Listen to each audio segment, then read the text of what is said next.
Urut Ahlus Sunnah wal Jamaah susah kan anak dengan sedekah. Kan susah ke anak terima sedekah. Maka kekuatannya coba bangun di jamaah Sirumuk tadi.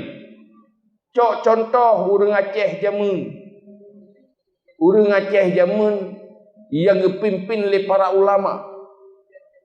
Masa Iskandar Muda, pekuat Islam Ahlus Sunnah wal Jamaah mazhab Syafi'i.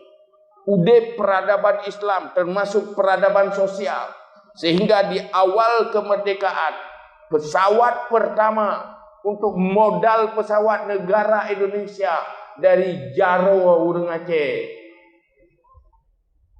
Rame-rame ke sedekah, padahal bala perang dengan Belanda, baru lawan-lawan Belanda kan juga susah.